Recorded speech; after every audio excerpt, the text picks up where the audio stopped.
안녕하세요. 저는 이혼의 아픔을 딛고 홀로 두 아이를 키우고 있는 싱글맘입니다. 제 나이는 아직 30 중반밖에 되지 않았는데 애딸린 이혼녀 신세라니 제 스스로도 제 처지가 안타깝기만 하네요. 이혼을 하고도 한동안은 잘한 일인지 혼자서 아이 둘을 잘 키워낼 수 있을지 참 고민이 많았는데 이제는 조금 마음 정리가 되기도 하고 용기가 나기도 합니다. 왜냐면 제가 얼마 전 오랜 악연을 다시 만나는 일이 있었거든요. 예전에는 정말 다시는 보고 싶지 않은 얼굴이었는데 이제는 정반대의 위치에서 마주하게 되어서 그런지 이런 게 인연인가 싶은 생각이 드네요. 그럼 제가 말씀드릴 그 악연에 대한 얘기가 무엇일지 지금부터 말씀드릴게요. 저는 평범한 가정에서 태어나 평범한 미래를 꿈꾸던 사람이었습니다. 어려서부터 그림이 좋아 미술을 시작했고, 열심히 제 뒷바라지 해주시는 부모님 걱정 끼치기 싫어 그 좋아하던 미술이 싫어질 만큼 열심히 그림을 그리기도 했었습니다. 대학을 가기 위해 배워야만 하는 입시 미술은 어쩜 그렇게 어렵고 힘들었는지 모르겠어요.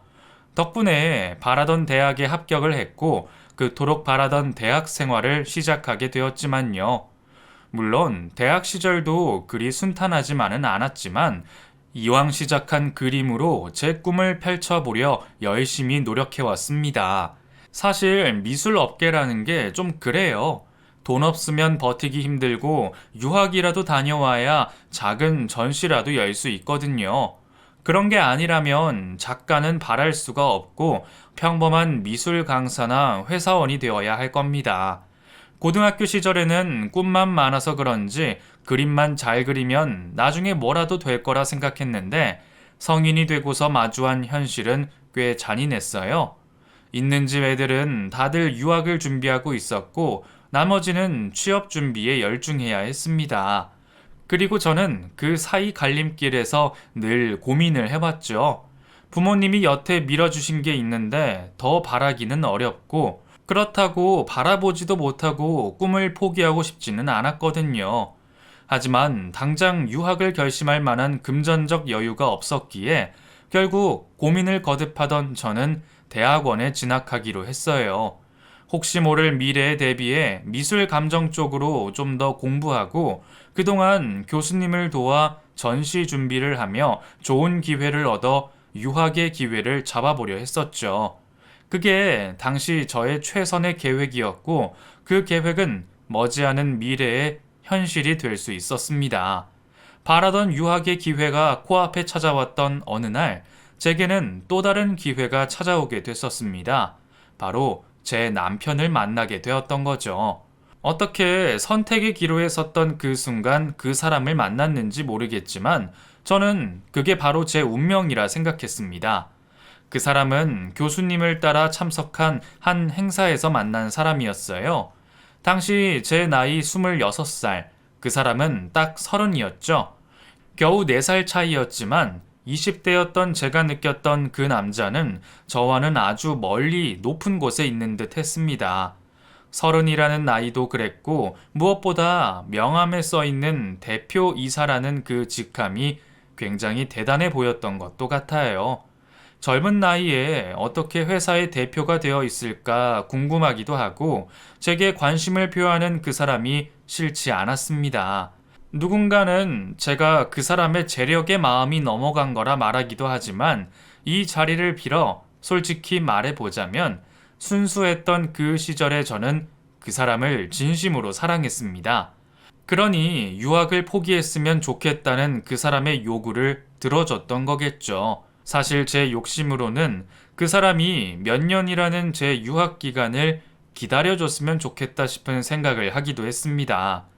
욕심이라는 것을 알기에 입 밖으로 꺼내보지도 못했지만 이제 와서 생각해보면 그 사람이 나를 정말 사랑했더라면 내 꿈을 지지해줘야 하지 않았을까 하는 생각이 드네요.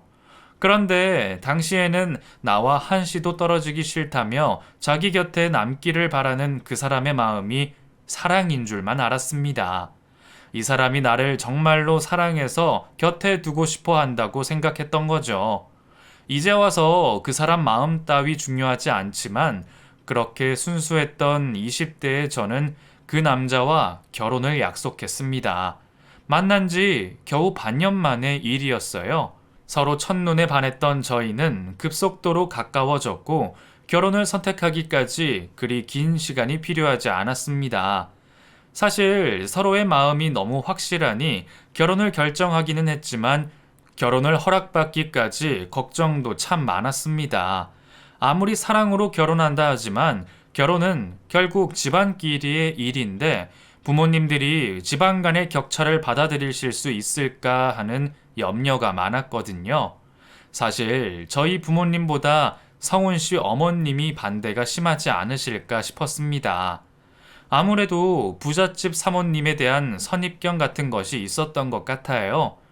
하지만 직접 만나뵌 어머님은 제 예상과는 전혀 다르신 분이셨습니다. 성훈 씨와 함께 회사를 운영하시는 어머니는 정말 대단하신 분이셨어요. 아버님이 일찍 돌아가시면서 회사를 홀로 이끌어 오시면서 갖은 고생을 하신 여장군 같은 분이셨죠. 평소 자기 어머니를 누구보다 존경한다던 성훈 씨의 얘기를 저는 어머님을 만나 뵙고서야 이해를 할 수 있었습니다. 어머니는 정말 호탕하고 시원시원한 분이셨어요. 저희 집안 형편이나 배경보다는 저라는 사람에 대해 궁금해 하셨고, 다행히도 저를 마음에 들어 하셨습니다. 우리 성훈이가 만나는 아가씨라니 더 따질 것도 없지만, 이렇게 직접 만나 얘기를 나눠보니 참 괜찮은 아가씨라는 생각이 들어요. 나도 사업하면서 온갖 사람들을 다 만나봤지만, 연수양처럼 진정성 있고 맑은 사람은 참 드물거든.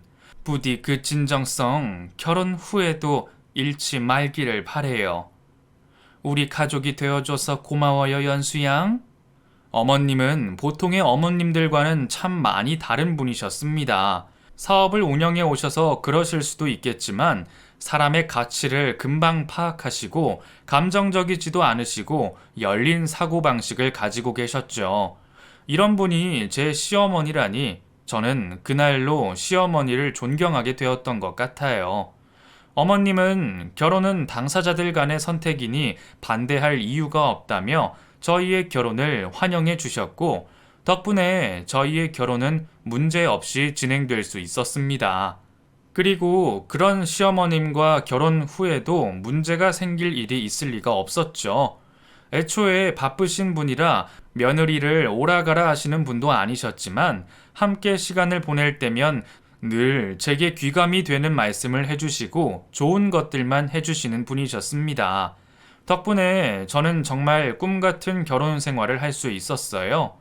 결혼을 선택한 저는 이후 유학을 포기함은 물론이고 가정주부의 길을 걷게 됐었습니다. 어머님이 제게 딱 하나 유일하게 바라셨던 것이 바로 남편의 내조였거든요.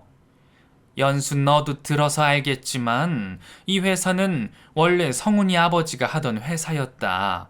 남편이 살아있을 적에 나는 집에 있는 가정주부였고 당연히 회사 일을 할 줄은 몰랐지. 그랬던 내가 지금 이렇게 회사를 꾸려갈 수 있었던 건 내가 남편 내조를 열심히 했기 때문이란다. 내조라는 걸 단순하게 생각하면 안 돼. 집안의 모든 것을 챙기고 남편을 돕다 보면 자연스럽게 보고 듣게 되는 거야. 그래서 나는 연순이가 나처럼 우리 성훈이 내조를 잘해줬으면 좋겠구나. 어머님은 내조가 그저 집안일만 하면 되는 하찮은 일이 아니라 동반자로서 남편을 돕고 더 나아가 회사를 위해 뒤에서 기여를 하는 중요한 일이라고 설명해 주셨습니다. 그리고 무엇보다 아이가 태어났을 때에 제 손으로 아이를 키우기를 바라셨고요. 그건 저 역시도 바라던 일이었기에 당시에는 큰 고민 없이 전업주부의 길을 택하게 됐었습니다. 그땐 가족 모두와 내 자식을 위하는 일이라 확신을 했었는데 저의 그런 결정이 큰 후회가 될 줄은 정말 몰랐었네요. 그렇게 결혼 후 저는 얼마 되지 않아 아이를 임신하게 됐었습니다. 주변 친구들 중에는 제가 가장 일찍 결혼을 했었고, 아이를 가진 것도 제가 처음이었어요. 그만큼 저도 너무 어렸기에 배워야 할 일들이 너무 많았고, 다가오는 출산이 두렵기도 했습니다. 그래도 남편이 함께 있어 주었기에 그 시간을 견딜 수 있었던 것 같네요. 남편은 제가 먹고 싶은 게 있다면 제주도에서 비행기를 태워서까지 공수해 줄 정도로 열과 성을 다했고, 저는 그런 남편의 노력이 너무 고맙고 사랑스러웠습니다. 여유로운 환경에 나를 이렇게나 사랑하는 남편, 그리고 내 뱃속에는 그 사랑의 결실까지 들어 있으니 제가 얼마나 행복한 여자였을지 달리 설명할 길이 없네요. 너무나 행복했고 꿈이라면 깨지 않기를 바랬습니다. 처음에는 시어머님보다 오히려 반대하셨던 저희 친정 부모님도 저와 아이에게 극진히 자라는 사위를 보며 점점 마음을 놓으셨습니다. 부모님의 걱정은 저 또한 잘 알고 있었어요. 행여 제가 부잣집에 시집가서 고된 시집살이나 남편의 냉대를 받지는 않을까 걱정하실 수밖에 없으셨겠죠. 제가 시어머니가 무서운 사모님 같을 거라 상상했던 것처럼 말이에요.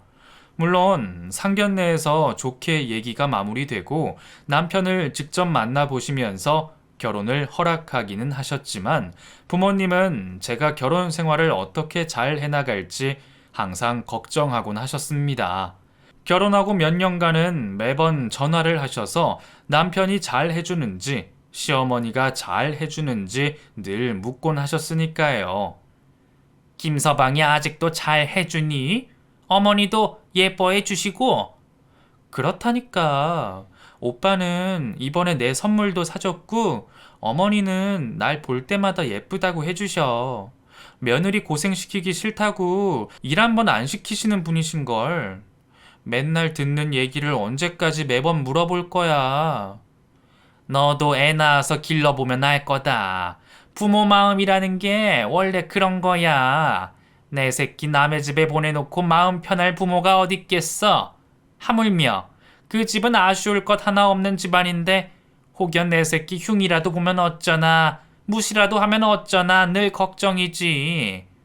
하지만 부모님 걱정과 달리 저의 결혼 생활은 행복했고 모두의 축복 속에 예쁜 딸아이를 낳았습니다. 아이를 낳고 나서야 가장 큰 행복이 무엇인지 조금 알 것도 같았어요. 내 품으로 낳은 그 아이가 앞으로 내 전부가 되겠구나 하는 것을 단번에 깨달았거든요.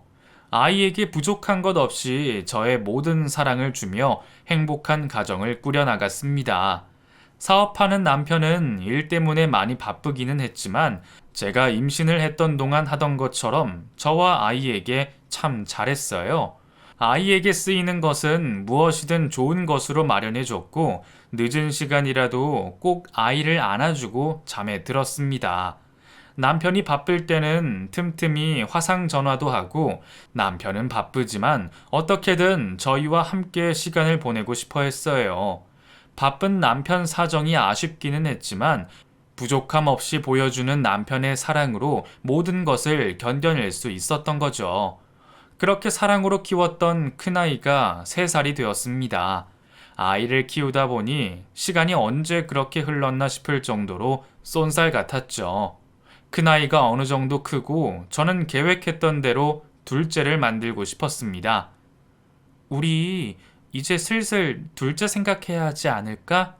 나도 이제 어린 나이도 아니고 건강할 때 낳아야 좋지 않나 해서. 근데 우리 둘째까지 꼭 낳아야 할까? 지금 수아 하나로도 좋은데. 오빠는 이제 둘째 생각 없어? 원래 둘째까지 갖자 그랬잖아. 그건 아닌데 나는 연수 네가 힘들까 봐 그렇지. 지금 수아 하나 챙기는 것도 손이 많이 가잖아. 나는 너랑 수아만 있으면 더 바라는 게 없어서 그래. 남편은 제 걱정을 하는지 둘째를 꼭 가지지 않아도 된다 얘기했지만 저는 제 욕심에 아이 둘을 바라곤 했었어요. 딸아이를 외롭게 기르고 싶지 않은 욕심에 둘째를 꼭 갖고 싶었죠. 둘째 아이를 바랬던 저는 얼마 뒤 아이를 가지게 되었고 몇 달 뒤 뱃속의 아이가 아들이라는 소식을 들었습니다. 언제나 딸 하나, 아들 하나를 갖고 싶었던 저였기에 그 사실이 너무나 기뻤어요. 저는 한시라도 빨리 남편에게 그 소식을 알리고 싶어 회사까지 찾아갔습니다. 사실 첫째 때는 아무리 바빠도 제 병원 검진 날 꼭 동행했었던 남편이었기에 그때는 같이 있었거든요. 하지만 둘째를 가진 뒤에는 회사가 전에 없이 바쁘다는 남편의 사정 탓에 검진은 거의 저 혼자 다녀야만 했습니다. 물론 일 때문에 그런다니 저도 남편에게 서운하지는 않았어요. 하지만 그날의 반응은 좀 서운해지더라고요. 제가 연락도 없이 사무실을 찾아서 그런지 남편은 저의 등장을 무척이나 당황스러워 했습니다. 여보, 당신이 여기까지 어쩐 일이야? 연락도 없이. 병원이 여기서 멀지 않잖아. 오늘 병원에서 좋은 소식도 듣고 해서 직접 알려주고 싶어서 왔지. 왜 그래? 내가 와서 불편해? 무슨 일 있어요? 아니, 불편은 무슨. 나는 당신 힘들게 왜 여기까지 왔나 싶어서 그랬지. 아니, 사실 나 전할 말이 있어서 온 거야. 오늘 병원에서 좋은 소식을 들었거든. 오빠, 우리 둘째 아들이래. 당신도 이제 아들 생기는 거야. 농담이었겠지만 시어머니의 저의 딸까지 가족이 전부 여자들이라 섭섭하다던 남편이 은근히 아들을 바라는 듯 했었기 때문에 저는 남편이 아들이라는 소식에 기뻐할 줄 알았습니다. 그래서 기다렸다 집에서 알릴 생각도 못하고 거기까지 찾아갔었죠. 하지만 남편은 왠지 그리 기쁘지 않은 듯 싶었습니다. 뭔가 마음에 걸리는 게 있는 사람처럼 행동을 했죠. 그래? 그런 건 집에서 얘기해도 됐겠는데 왜 여기까지 왔어? 저 김비서, 여기 주스 한 잔 갖다 줘. 당신 커피 안 되니까 주스 괜찮지? 아니야. 당신 바쁘면 금방 갈게. 그냥 이 얘기 전해주러 왔던 거야. 남편의 미온적인 태도에 저는 더 얘기를 나눌 생각을 하지 않고 먼저 집으로 돌아가게 됐었습니다. 집에 가서 한참 동안 남편이 왜 그런 반응이었는지를 생각했습니다. 아들보다 딸이 좋았던 건지 아니면 아직 낳아서 직접 마주한 게 아니라서 그런 건지 대체 이유를 알 수가 없었죠. 퇴근해서 돌아온 남편에게 물어보고 싶기도 했지만 그날 남편은 야근을 해야 한다며 늦어 얼굴을 볼 수도 없었고 결국 그 고민은 저 혼자만의 고민으로 남아있게 되었죠. 그날 일이 저도 내심 서운했던 건지 이후로 계속되는 남편의 무심한 태도들에 저는 점점 섭섭해져만 갔습니다. 일 때문에 출장 때문에 이래저래 바쁘다는 건 알지만 아무래도 첫째 때와는 너무 다른 남편의 태도에 이상한 생각까지 할 것 같았어요. 그저 바빠서 소홀해졌다고 하기에는 뭔가 달랐습니다. 같은 행동을 하더라도 그 사람의 애정이 느껴질 때가 있죠. 비싼 선물을 해준다고 더 사랑한다는 뜻이 아닌 것처럼 장미꽃 한 송이에도 사랑이 담겨 있던 남편이었는데 어느 날부터 그런 남편의 애정이 식어가는 것처럼 느껴졌습니다. 처음에는 당연히 아닐 거라 생각했어요. 우리도 벌써 결혼 생활한 지 5년이 다 되어 가니 영원히 이전 같을 수는 없을 거라 생각했으니까요. 그래도 남편은 너무하다 싶을 정도로 소홀해져 갔고, 심지어는 중요한 시댁 모임까지 저 혼자 보내는 일이 벌어졌습니다. 제가 아무리 어머님과 좋게 지내더라도 시댁 행사에 남편 없이 가는 게 쉬운 일은 아니죠. 하지만 남편은 전에 없이 저를 혼자 보냈고 저는 그게 못내 아쉬웠습니다. 결국 참다 못해 시어머니 앞에서 하소연을 하기도 했죠. 어머니, 오늘 그이 못 오는 거 들으셨죠? 그래, 들었다. 어쩔 수 없지 뭐. 자기는 바쁘다고 저 혼자 어머님 모시고 다녀오라는데 시간 좀 내지. 정말 너무한 것 같아요. 다음에 어머님이 뭐라고 좀 해주세요. 바쁘다는데 어쩌겠니? 그래도요. 사실 그이 요즘 저나 수아한테 너무 소홀해요. 곧 둘째도 태어날 건데 아이한테도 관심 없는 것 같고 어쩔 땐 제가 너무 외로워요. 연수야, 너는 결혼 몇 년 차인데 아직도 남편 관심이 고프니? 그럼 성훈이 걔가 한가해야겠니? 회사 일 하면서 직원들 끌어가려면 남들보다 바쁜 게 당연하지.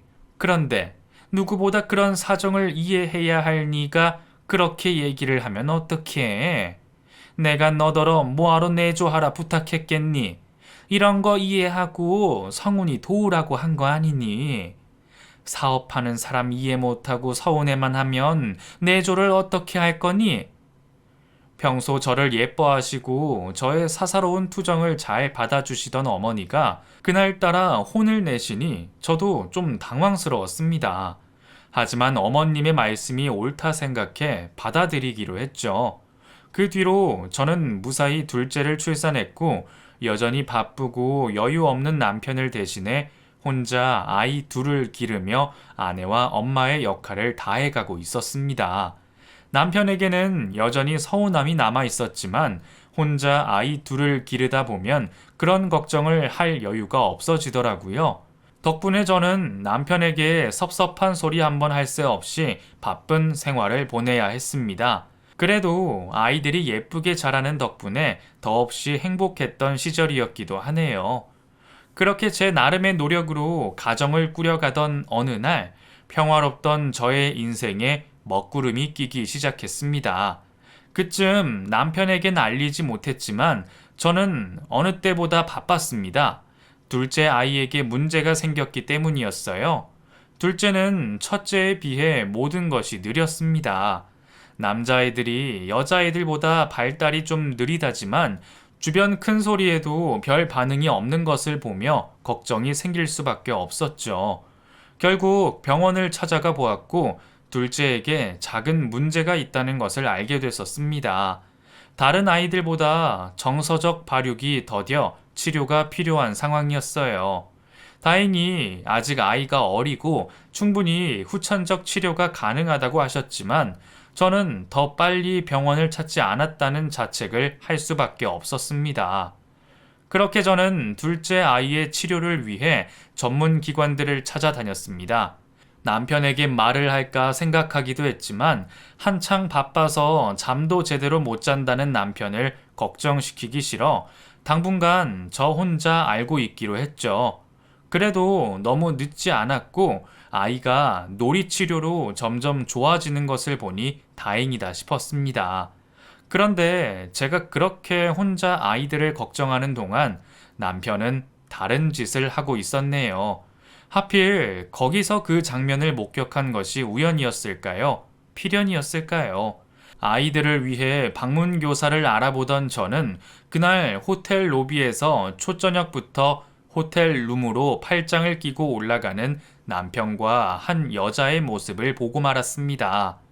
연인처럼 다정한 두 사람의 모습에 외도가 아니라고 생각할 수 없었습니다. 그리고 내 남편의 팔짱을 끼고 있는 그 여자가 누구인지는 더 알아볼 필요도 없었죠. 남편과 함께 호텔방으로 올라간 여자는 바로 남편의 비서였습니다. 그 모습에 놀란 제가 남편에게 전화를 걸었고 어디냐는 제 물음에 남편은 호텔이라는 말 대신 회사라고 말했습니다. 아, 미안해. 오늘도 야근한다는 거 깜빡했네. 당신 나 기다린 건 아니지? 늦었으니까 나 기다리지 말고 애들이랑 저녁 먹어. 아, 그리고 나는 새벽쯤 들어갈 것 같으니까 기다리지 말고 먼저 자. 매번 미안해, 여보. 뻔뻔스럽게 야근을 한다는 남편의 거짓말에 저는 그제서야 모든 퍼즐들이 이어 맞춰지는 기분이었어요. 남편의 비서가 바뀐 것이 바로 제가 둘째를 가질 쯤이었습니다. 이전에 일하시던 분이 결혼을 하며 일을 관두시게 되면서 새로운 사람을 뽑아야 했거든요. 그 여자는 이제 막 대학을 졸업한 사회 초년생이었고 남편이랑은 무려 10살 차이가 났었어요. 저는 새로 뽑은 비서가 남편의 내연녀였을 줄은 상상도 하지 못했습니다. 아무것도 모르는 순진한 아이인 줄만 알았는데 감히 내 남편이랑 바람이 났다니 저는 그 사실을 쉽게 받아들일 수가 없었죠. 하지만 제 두 눈으로 목격한 이상 부정할 수도 없는 일이었어요. 그러면 그 여자가 회사에 들어오고 지난 3년간 외도를 했다는 건데 내가 어떻게 아무것도 모를 수가 있었는지 남편을 너무 믿어 믿는 도끼에 발등이 찍혔구나 싶었습니다. 나는 그것도 모르고 여태 남편이 일 때문에 바빠 힘들었겠구나 생각하며 남편의 소홀함을 참아왔는데 말이에요. 어쩐지 언젠가부터 내가 회사에 찾아가는 것을 불편해하고 남편이 둘째 일을 달갑지 않아 했던 것도 그 여자 때문인가 싶었고 이상했던 남편의 행동들이 모두 이해되기 시작했습니다. 너무 늦게서야 상황을 알게 된 저는 큰 충격을 받을 수밖에 없었습니다. 그 충격에 저는 어떻게 해야 할지 몰랐어요. 하지만 친정을 찾아가 울고불고 할 수도 없었고 언제 올지 모를 남편을 기다릴 겨를도 없었죠. 결국 저는 믿고 있던 시어머니를 찾아갔습니다. 하소연이던 사정이던 시어머니라면 제 얘기를 들어주시고 해결해 주실 거라 생각했으니까요. 그렇게 시어머니를 찾아간 저는 또 한 번 배신을 당해야 했습니다. 시어머니는 남편의 외도를 이미 알고 계셨어요. 연수야, 남자는 본능에 약하단다. 걔가 그 애를 정말 사랑해서 그러겠니?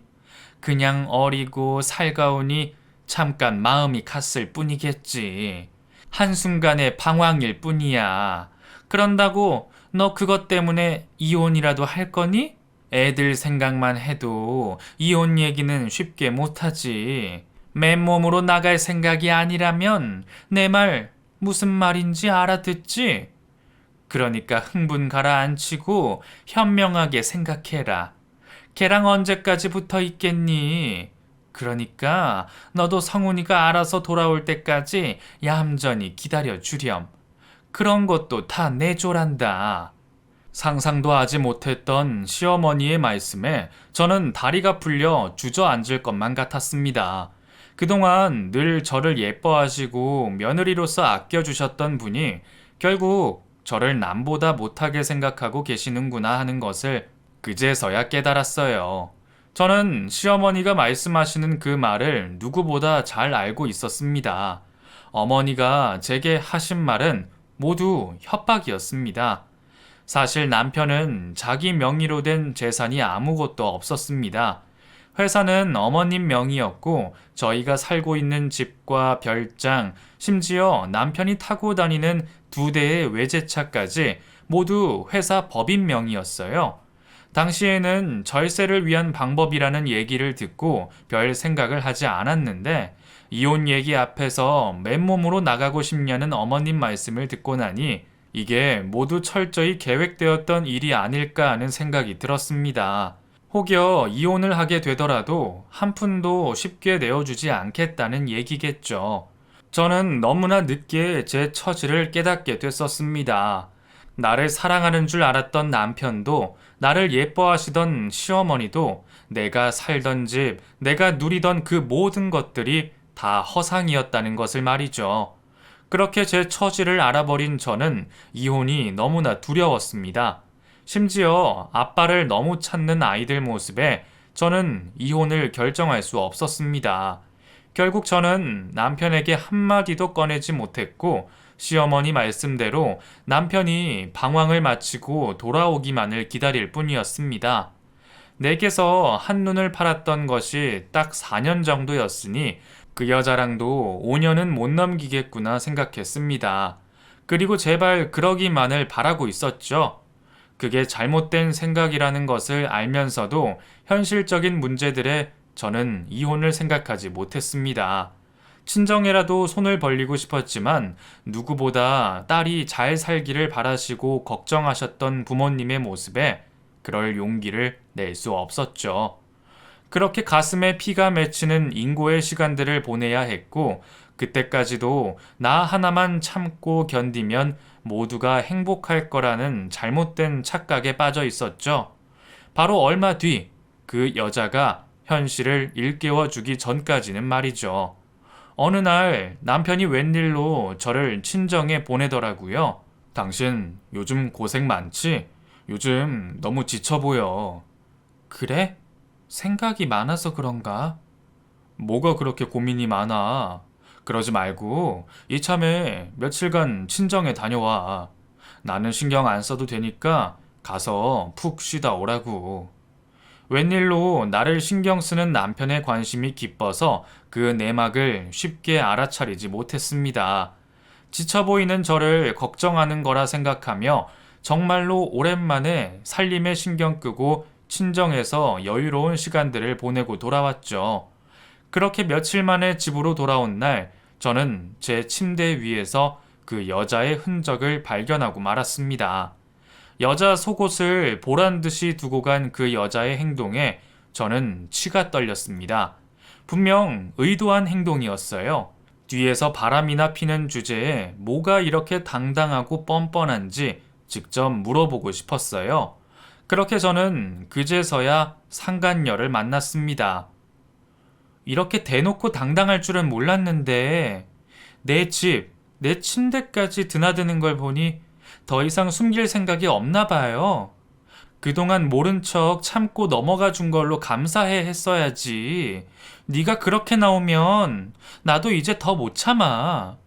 정말 문제 삼기 전에 헤어져. 하도 잘 참길래 언제까지 참나 했더니 참을성이 그리 많지는 않은가 봐요. 근데 여태 잘 참았으면서 왜 더 못 참아요? 뭐라고? 솔직히 사모님이 안 참으면 뭐 별 수 있어요? 어차피 돈 없어서 이혼 못 한다면서요. 안 하는 게 아니라 못 하는 거면서 허세는 무슨? 이혼할 생각 아니면 그냥 하던 대로 계속 참아요. 나도 하던 대로 계속 할 테니까.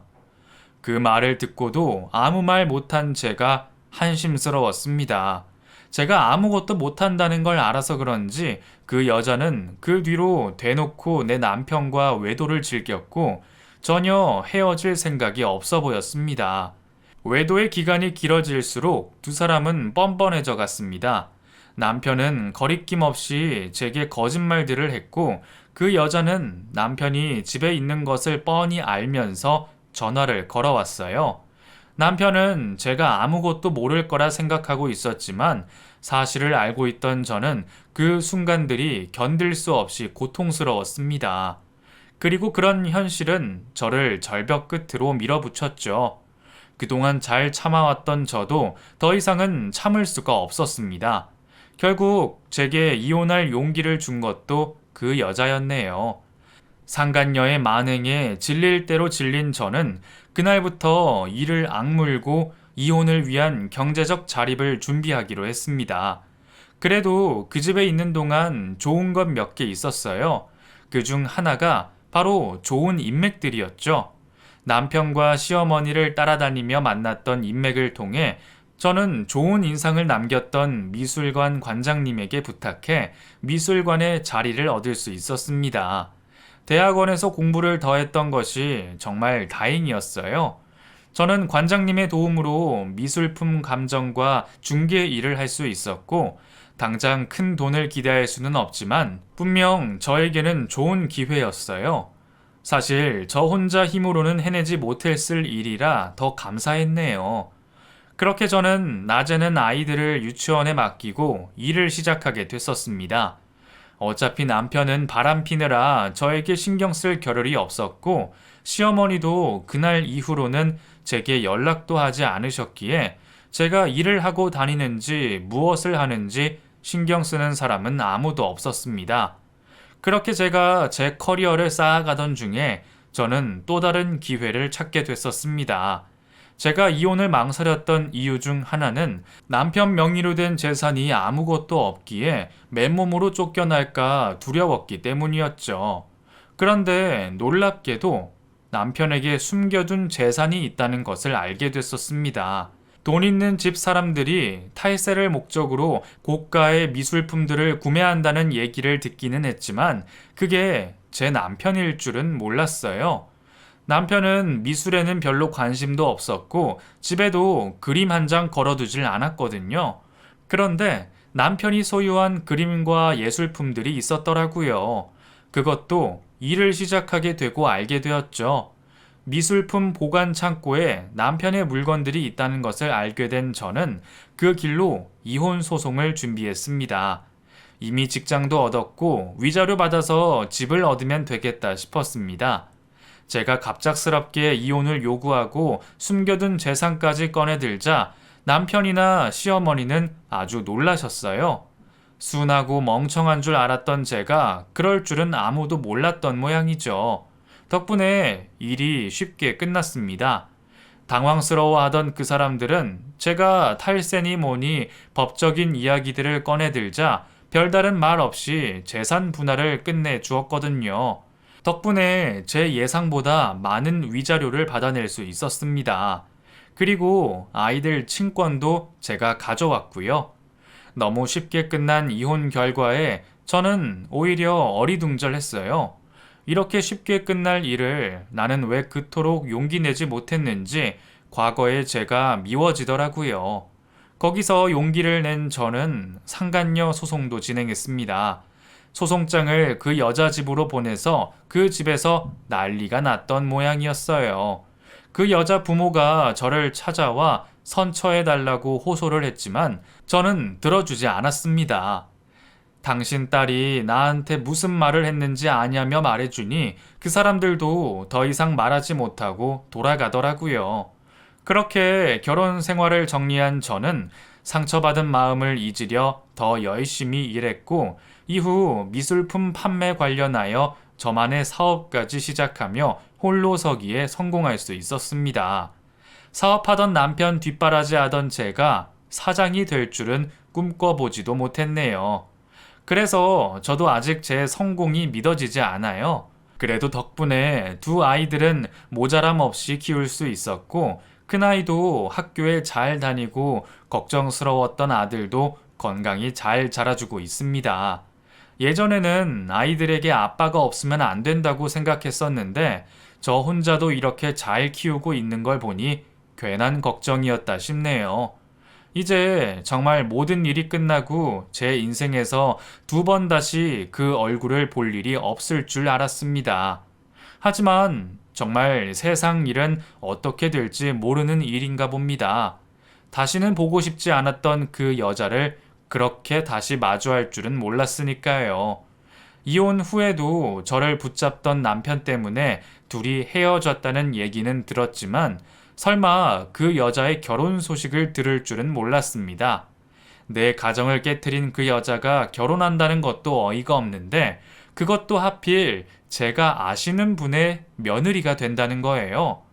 제가 사업하면서 고객님으로 만나 뵀었던 부잣집 사모님이셨는데 그동안 막내 아드님 유학 보내시고 혼자 걱정이 많으시더니 어느 날 며느리를 보게 되었다는 소식에 들어보니 그 여자였어요.